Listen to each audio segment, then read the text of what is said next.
What's up, YouTube? How y'all doing? Hey, check this out, man. I thought this would be real interesting. Diddy's cellmate just revealed what he does every night in jail.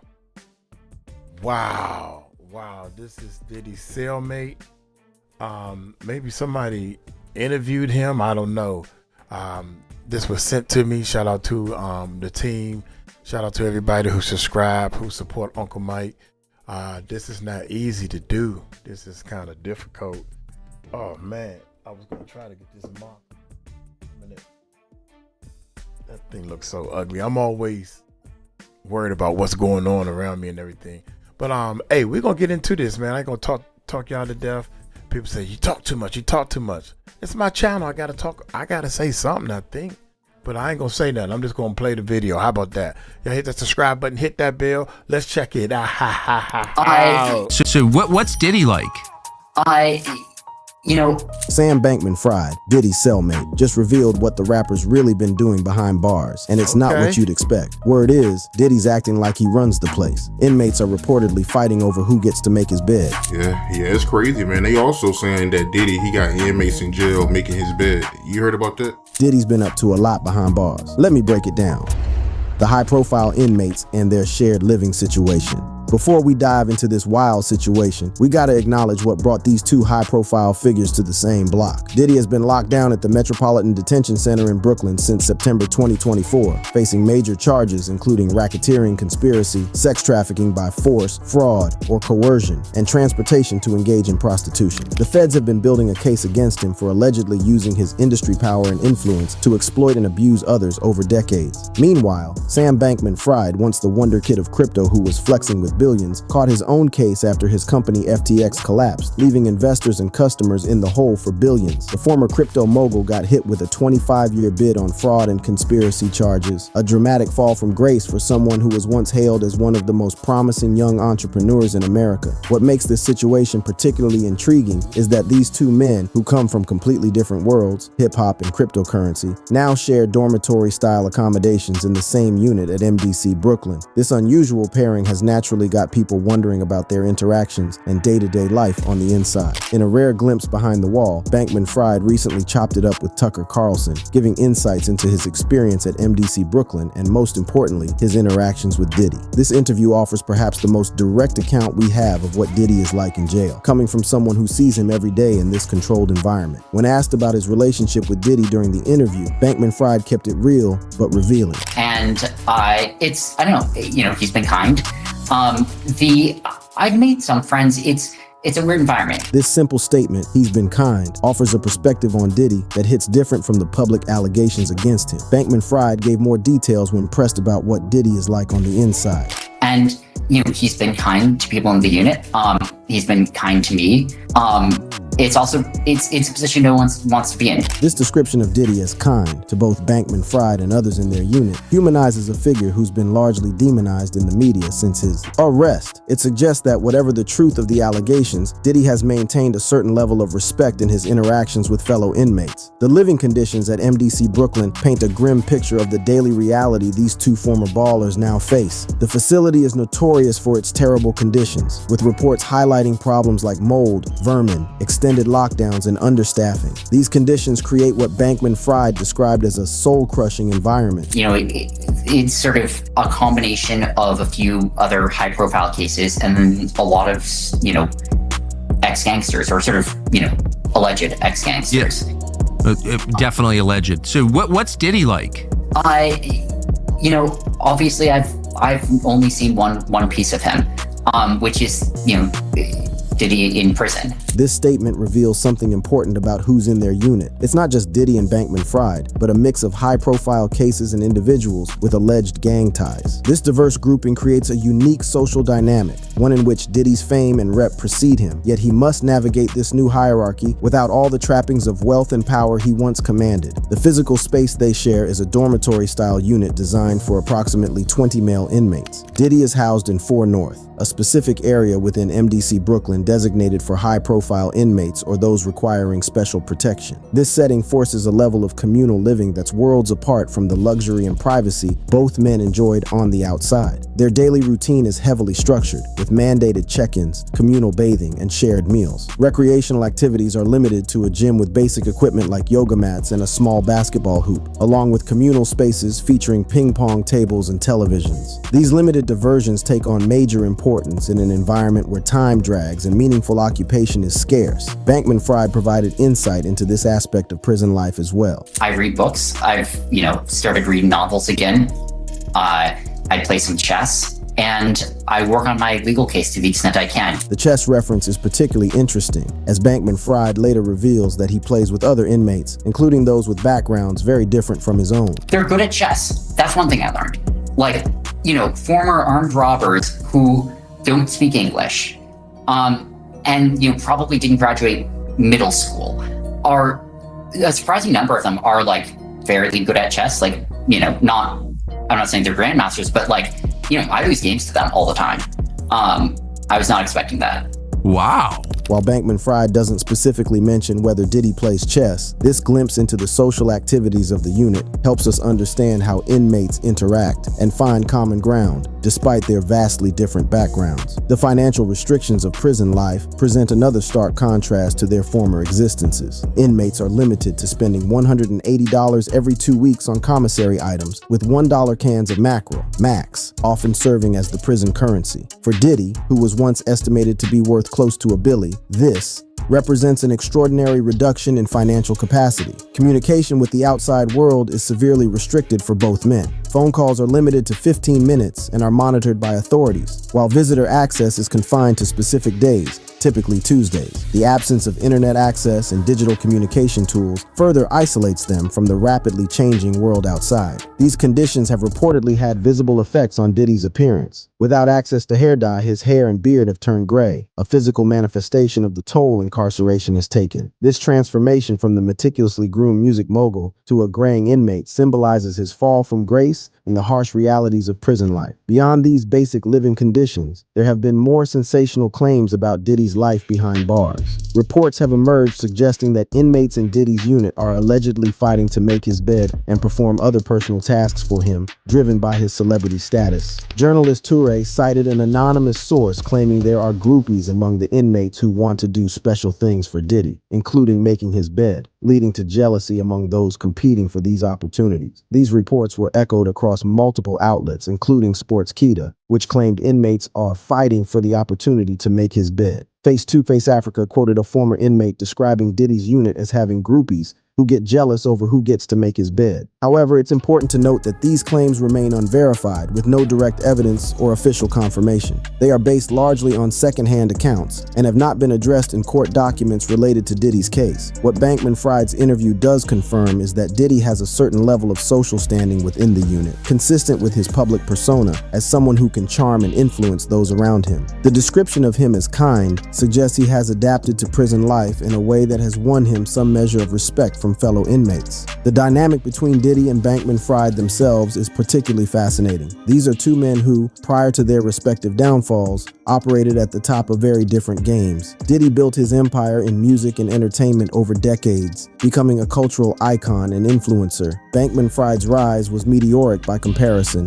quickly ascending to prominence in the cryptocurrency world before an equally rapid collapse. Now, stripped of their wealth, power, and freedom, they find themselves equals in the most basic sense. Two men confined to the same space, subject to the same rules and restrictions, and facing uncertain futures as their legal battles continue. This leveling effect of incarceration creates a unique context for their interaction, one in which past achievements and status mean little compared to how one conducts oneself day to day. The fact that 𝗗𝗏𝗏𝗏 describes Diddy as kind in this context is telling. It suggests that whatever his past actions and whatever the truth of the allegations against him, Diddy has found a way to navigate prison life with a certain grace and humanity. This stands in contrast to the image painted by prosecutors of a predatory figure who abused his power and influence. As we continue to explore the revelations about Diddy's life in the pen, it's important to remember that these glimpses come to us through intermediaries. In this case, primarily through the lens of Sam Bankman-Fried's experience. The full reality of Diddy's daily existence in MDC Brooklyn likely contains nuances and complexities that escape even these first-hand accounts. Inmate dynamics and the alleged special treatment. The relationship between power and privilege doesn't just disappear when the cell doors slam shut. It transforms, taking on new forms shaped by the unique social ecosystem of the joint. In the case of Sean Diddy Combs, his transition from music mogul to federal inmate presents a fascinating case study in how celebrity status operates within the confined world of a detention center. According to various reports, Diddy appears to have established a special position within the social hierarchy of MDC Brooklyn. Beyond the basic kindness described by Bankman Fried, there are suggestions of a more complex dynamic at play, one in which Diddy's celebrity status affords him certain privileges and considerations from fellow inmates. The most striking of these claims centers around inmates allegedly competing to perform personal services for Diddy. Journalist Tour reported that inmates in Diddy's unit are fighting for the opportunity to make his bed, citing an anonymous source and reporter Lisa Evers, who spoke with a former MDC inmate. This claim paints a picture of Diddy as someone who, even in prison, commands a level of attention and deference that sets him apart from other inmates. The report suggests that there are groupies among the inmates who are eager to do special things for Diddy, creating a situation where jealousy arises among those competing for these opportunities. Face 2 Face Africa quoted a former inmate describing how inmates in Diddy's unit react with jealousy over who gets to make his bed, suggesting a level of competition for Diddy's favor among fellow prisoners. While these claims are difficult to verify and remain allegations rather than confirmed facts, they align with broader patterns observed in prisons where celebrities or high-profile inmates often receive special treatment from both staff and fellow prisoners. The nature of this treatment can range from small courtesies to more substantial privileges that make the harsh conditions of incarceration somewhat more bearable. Beyond these personal services, there are other ways in which Diddy's status reportedly influences his prison experience. Reports indicate that Diddy interacts with inmates by buying their phone time, having his team put money into their commissary accounts. This practice, while seemingly benign, has caught the attention of prosecutors who claim he used it to influence public perception and potentially the jury pool. The ability to effectively purchase additional phone time through other inmates represents a significant advantage in an environment where communication with the outside world is strictly limited. It suggests that Diddy has found ways to leverage his remaining resources. In this case, the ability to have money deposited into commissary accounts to secure benefits that would otherwise be unavailable to him. This pattern of using resources to gain advantages extends to other aspects of Diddy's incarceration as well. Prosecutors have alleged that Diddy has been using the phone accounts belonging to other inmates, potentially as a way to avoid having his calls monitored. They claim he has used the accounts of at least 8 other inmates to make unauthorized three-way calls and send hundreds of texts, some of which allegedly went to people on Diddy's no-contact list. These allegations suggest a level of manipulation that goes beyond simply receiving special treatment from admiring fellow inmates. If true, they indicate that Diddy has actively worked to circumvent the restrictions placed on him, using his influence over other inmates to maintain a level of communication and control that would otherwise be impossible within the confines of MDC Brooklyn. The question of why other inmates would be willing to provide these services, whether making Diddy's bed or allowing him to use their phone accounts, is complex. Former Metropolitan Detention Center Deputy Warden Dr. D. Wayne Hendricks offered some insight into this dynamic when asked about inmates making Diddy's bed. Yeah, that's not necessarily uncommon, especially for someone of his celebrity status, especially if he's being housed with individuals that aren't a threat to him or he's not a threat to them. So I'm assuming they probably are maybe doing some favors for him, maybe even cooking food in the microwave. Now, they are to have hot water at a certain temperature where they can cook certain processed foods that they buy in, and they're also charged with having ice machines. So I wouldn't be surprised if they're probably not cooking for him as well as doing other favors, maybe even washing his clothes. So that's not a surprise. When asked why inmates would be willing to serve Diddy in this way, Hendricks kept it 100. Well, I think maybe for some, some folks are just, you have a different makeup of individuals that are behind bars. And some of them he may have idolized his music throughout the years. And some may think at some point maybe he'll do them a favor or solid or make some contacts for them, at some point, during their stay at the detention center. So I'm not surprised by that, because I've also seen other high-profile inmates, not necessarily someone as famous as Mr. Combs, but some people with what we call street credibility, whose name is pretty popular in the streets in different communities communities across the country, and folks would want to just be around that type of energy, so I'm not surprised by that at all. This perspective highlights several motivations that might drive inmates to seek favor with someone like Diddy. There's the simple fact of his celebrity, the chance to associate with someone famous, even in these reduced circumstances. There's also the possibility of future benefits, the hope that Diddy might be able to help them in some way, either during their incarceration or after their release. And there's the more intangible desire to be close to someone with street credibility or cultural significance, to feel connected to something beyond the confining walls of the detention center. 𝗟𝗡𝗡𝗞𝗦's interview offers additional insights into how inmates view their high-profile peers. When asked how other inmates react to having two famous prisoners in their unit, he observed, "Well, it's a really interesting question. And if, of course, some of them are, I think are thinking like, wow, this is sort of a big opportunity, like, you know, to meet people they wouldn't otherwise get to meet," which is, it shocked me the first time I heard that. Right, it makes sense. Yeah. This observation aligns with Hendrix's assessment. For some inmates, the presence of famous figures like Diddy and 𝗟𝗡𝗡𝗞𝗦 represents an unexpected opportunity, a chance encounter that takes on outsized significance in an environment where novel experiences are few and far between. What's particularly interesting about these dynamics is how they represent both a continuation and a transformation of the power structures that existed in Diddy's pre-incarceration life. As a music mogul and cultural influencer, Diddy was accustomed to being surrounded by people eager to please him, to gain his favor, and to be associated with his success. In prison, this dynamic persists, but in altered form. Instead of assistants, employees, and industry figures seeking his approval, it's fellow inmates looking for recognition, benefits, or simply the reflected glow of his fame. Yet this continued influence comes with significant limitations. Despite whatever special treatment he may receive from fellow inmates, Diddy remains subject to the fundamental restrictions of prison life. His movements are controlled, his communications monitored, his privacy virtually non-existent. Whatever power he wields within the unit is circumscribed by the larger power of the institution itself. This tension between continued privilege and inescapable constraint creates a paradoxical situation, one in which Diddy simultaneously enjoys advantages relative to other inmates, while experiencing a dramatic loss of freedom and control compared to his previous life. It's a microcosm of how power operates in confined spaces, where small differences in status and treatment take on outsized importance precisely because the overall environment is so restricted.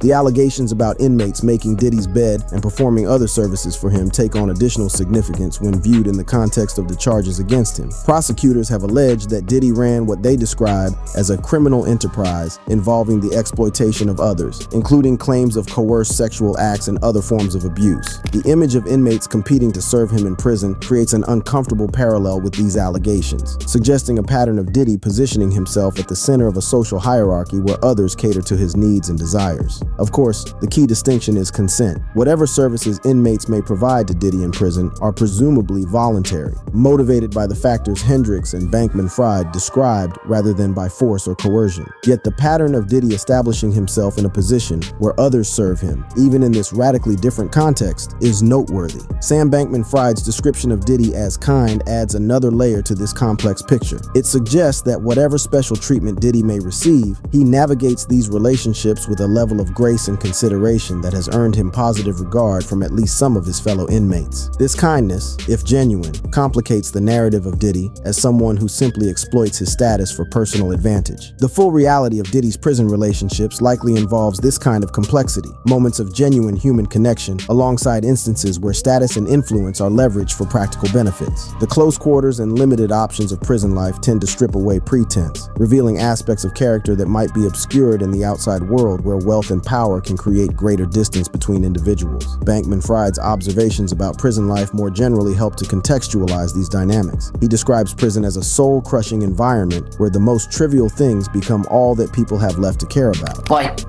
you know, no one wants to be in prison.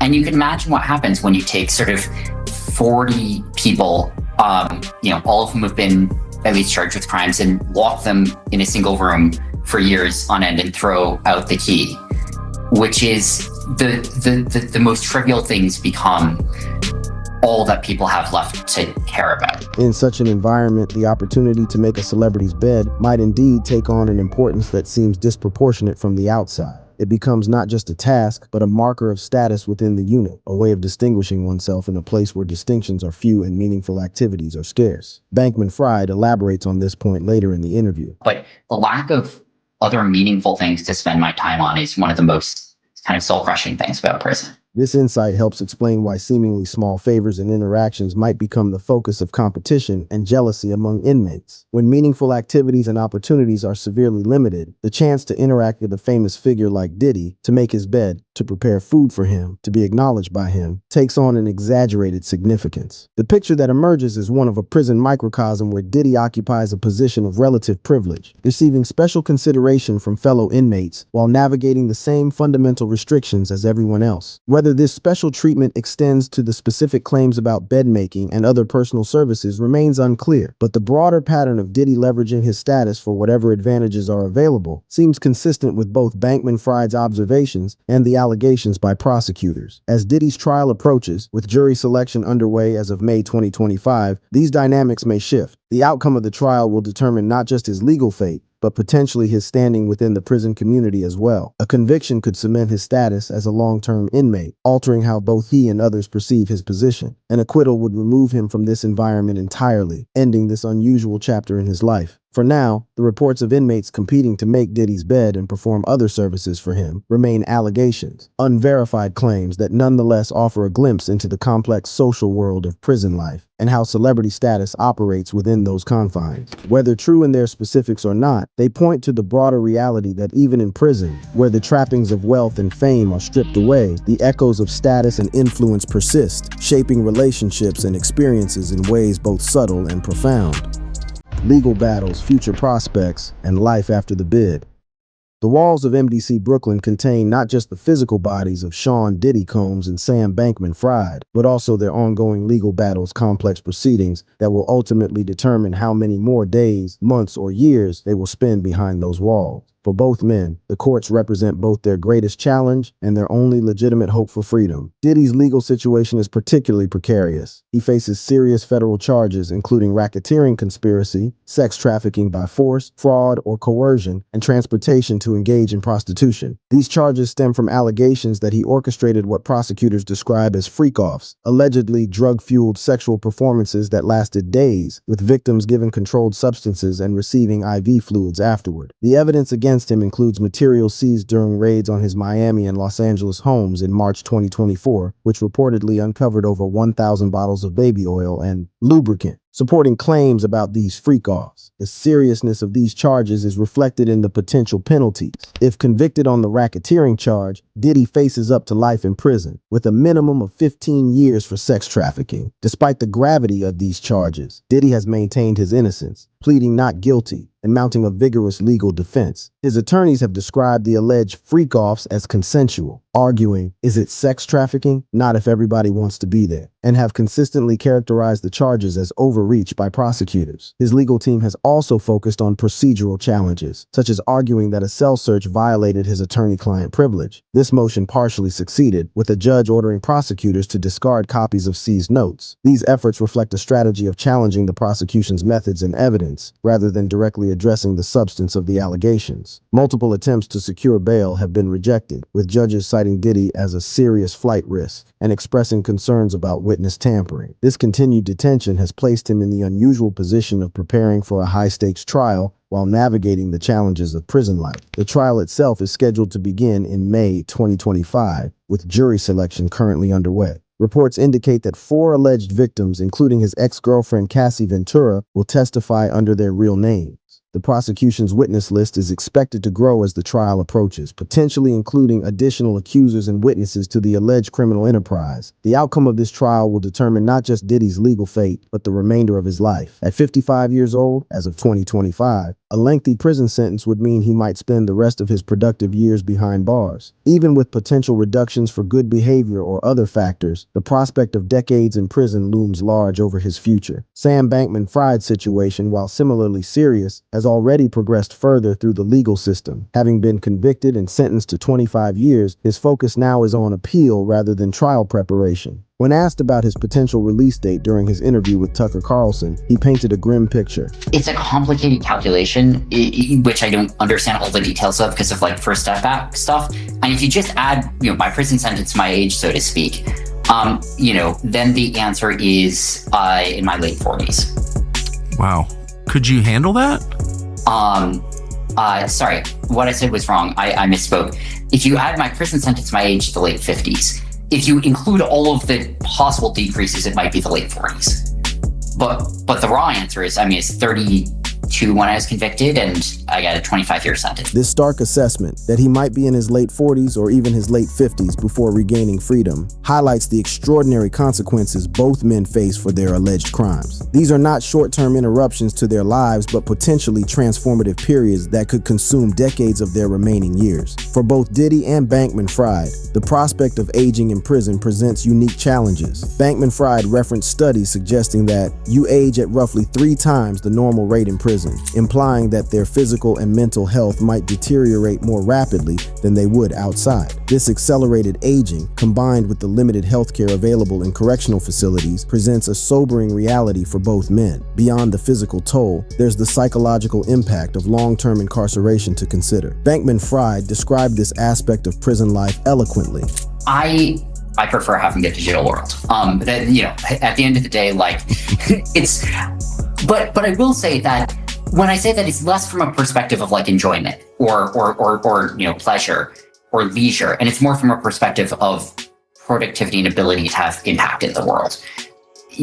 From that perspective, it's so hard to do anything. We don't have the digital world. This sense of disconnection from the world, of being unable to have meaningful impact or productivity, is particularly significant for two men who previously wielded enormous influence in their respective fields. The contrast between their former lives, characterized by constant connection, significant responsibility, and global impact, and their current state of isolation and restriction is stark. 𝗟𝗡𝗡𝗞𝗦 elaborated on this feeling of disconnection when asked if he was concerned about emerging into a world transformed by technologies like artificial intelligence. Yeah, I feel it pretty acutely. And it's, this sort of feeling of the world moving on without you. This poignant acknowledgement captures a central tragedy of long-term incarceration, the sense that life continues without you, that the world evolves and changes while you remain static, confined not just in space but in time. For someone like Diddy, whose career has been defined by staying ahead of cultural trends and shaping the zeitgeist, this feeling of being left behind may be particularly acute. Their respective legal strategies reflect different stages of the justice process. Diddy's team continues to fight for his freedom through pretrial motions, challenges to evidence, and preparations for his defense at trial. Meanwhile, 𝗟𝗡𝗡𝗞𝗦, having exhausted his options at the trial level, focuses on appeal, a process that typically has lower success rates but represents his best remaining hope for reducing his sentence. The different nature of their alleged crimes also shapes their legal prospects. 𝗟𝗡𝗞𝗏𝗏's case, while involving enormous sums of money, was primarily financial in nature: fraud, money laundering, and similar charges related to the collapse of FTX. Diddy's charges involve allegations of physical and sexual abuse, trafficking, and exploitation of individuals. These distinctions may affect how judges and juries perceive their cases, as well as the public sympathy or condemnation they receive. Public perception plays a significant role in high-profile cases like these. Both men have experienced dramatic falls from grace, with their public images transformed from success stories to cautionary tales. For Diddy in particular, the allegations have tarnished a career spanning decades, calling into question his legacy in the music industry and his broader cultural impact. That brings us to the end of this video. For more interesting videos like this, click on the cards on your screen.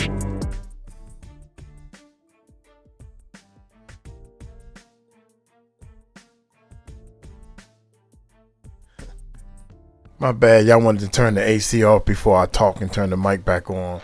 But Diddy Cellmate just revealed his cellmate.